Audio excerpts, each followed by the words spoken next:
Today, I intend to try to answer a question that we've been asked for the past 10 years, time and time again, which is, how do you compete with this being the big banks, right?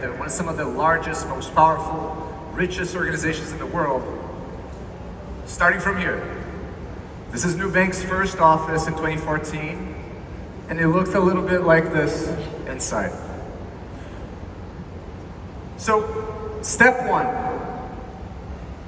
you put a bank branch in everyone's pocket. We needed to be faster than everyone. We had decades to make up for it in technology, products, and know-how. We needed to be cheaper than everyone, in part because we just didn't have the resources. We didn't have nearly as much capital to play around with. But also because being cheap in financial services means increasing access.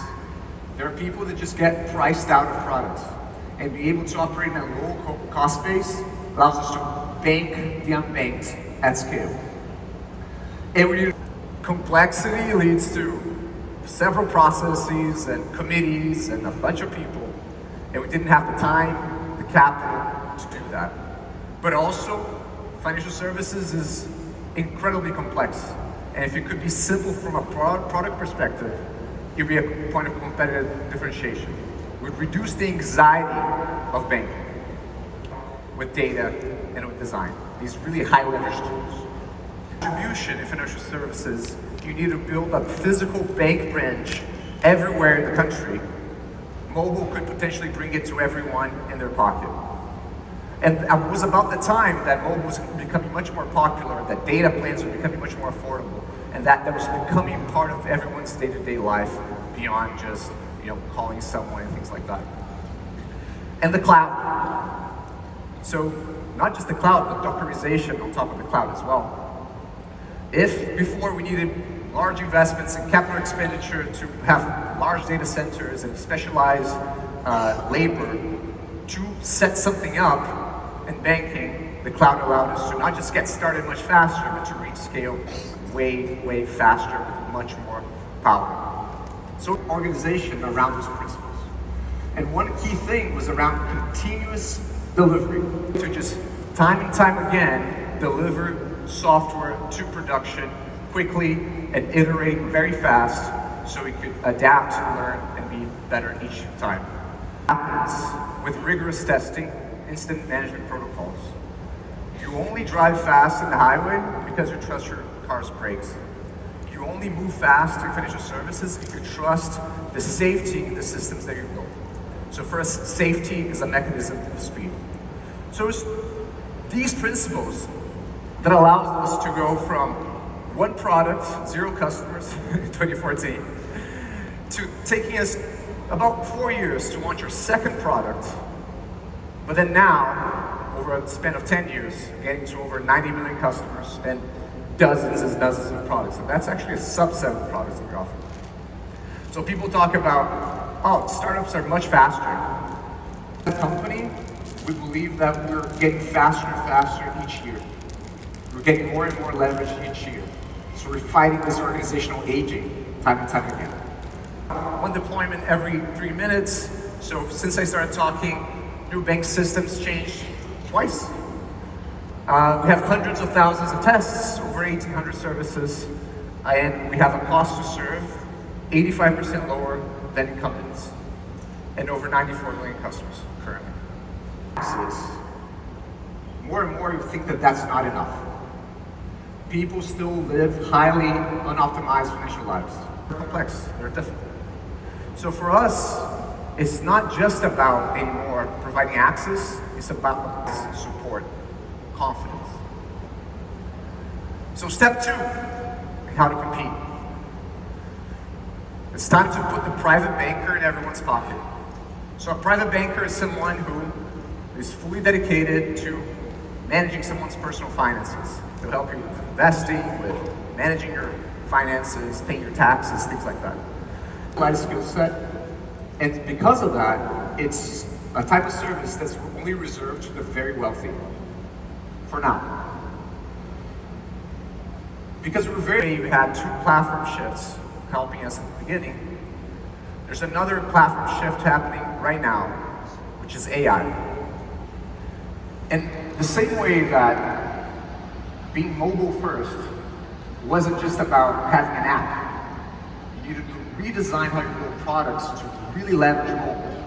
And being cloud first wasn't just about having some assets in the cloud, but it was about redesigning how you develop software to be able to leverage the cloud. Being AI first is not just plugging in a model here and there. It's about creating AI systems. It's plugging into a broader context that allows you to create a system that drives insight, that drives decision making. So it is a combo of automation, a combo of traditional machine learning approaches, a combo of retrieving information, and yes, a lot of large language models, generative AIs, and things like that. Conclusion.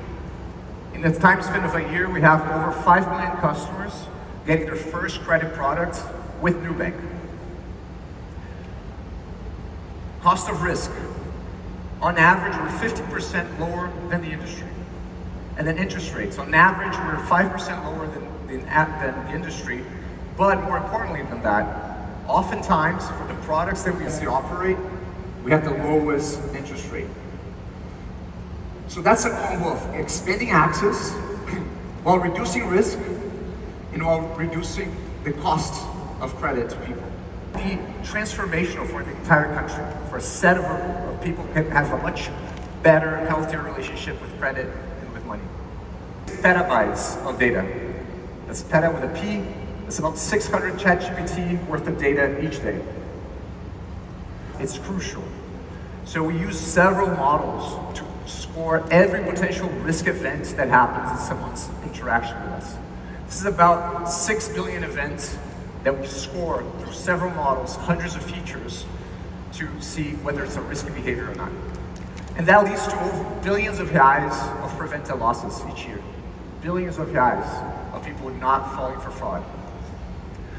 And we know that unfortunately AI systems are also being used by fraudsters and criminals.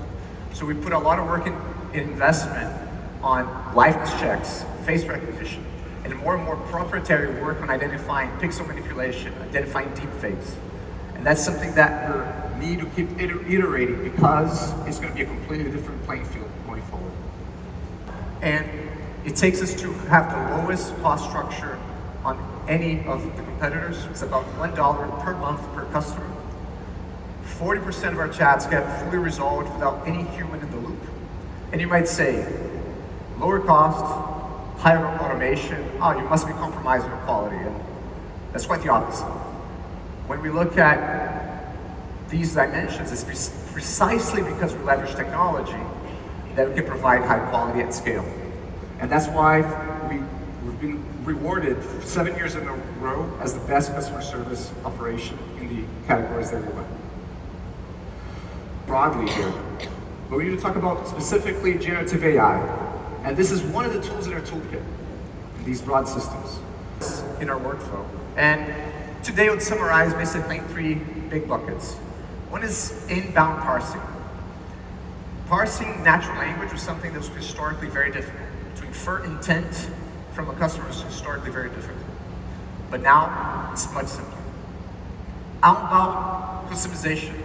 I can fetch all the information from the customer, from their knowledge graph, be able to provide all the context needed, and then have an LLM structure that information in a way that's customized to that customer for that point in time. So the interface is something that's getting more and more optimized because of this. Pilots everywhere. And here we can see co-pilots in customer service, the agent being guided by the AI on how to answer, where we're using it in engineering and analytics all across the company. And we believe co-pilots will be able to become a tool that optimizes people, everyone in the company, and how they behave. Revolution, you can call it the self-supervision revolution, you can call it deep learning revolution, I don't know. But it's basically the idea that just like in LLMs, you can get a ton of data, feed into a neural network with self-supervision, that you can then map tokens or words into hyperdimensional space And then you can find non-linear interactions and non-linear patterns between those words, and through that infer meaning. You can apply the same concept to different types of data. And we're doing just that with customer data. So we're mapping customers in hyperdimensional space, understanding the clusters, the non-linear relationships in the data, and with that we can better infer credit risk, fraud risk. We can better recommend products to the customer. And we think there's a much broader journey that we're very excited to undertake. In everyone's pocket. But then it comes to a question that I think is a very important question we ask ourselves, which is, which banker would you trust to be your... And with that, I want to tell a short story about NUBANK. This happened a few years ago. We identified in our monitoring systems an unusual increase of revenues. We didn't know why it was happening. We started investigating, and we realized that some customers that usually paid on time, they were getting sloppy. They were getting late for a few days and then paying. There were no additional credit losses. And then upon further investigation, we realized that someone introduced a bug and accidentally turned off a payment reminder notification. So then we looked in social media, there were no more complaints. There were no additional complaints. So increasing revenue, no additional cost, no additional customer complaints. What to do? And for us, the decision was absolutely obvious. Reinstate the reminder, which was to deliberately reduce your interest rates, to not make money on someone who's accidentally getting late. And for us, why did we do that? And why was this so obvious? Because for us, it's about building value alongside the customer. It's about building long-term trust. And you can see how easy it would be for an AI system to optimizing for increasing revenues to just turn off that reminder. And you can see how easy it would be for people to get rewarded by finding these types of asymmetries to try to get a quick buck, but not thinking about this long-term relationship with the customer. A truly customer-focused culture. Something that we can add value together. And that's why when we're thinking about our AI recommendations and our AI systems, we have this one specific value that we're enforcing, which is that we will offer the best product for the customer, even if that loses money to NUBANK. That means sometimes we will offer a competitor's product, if it's the better one.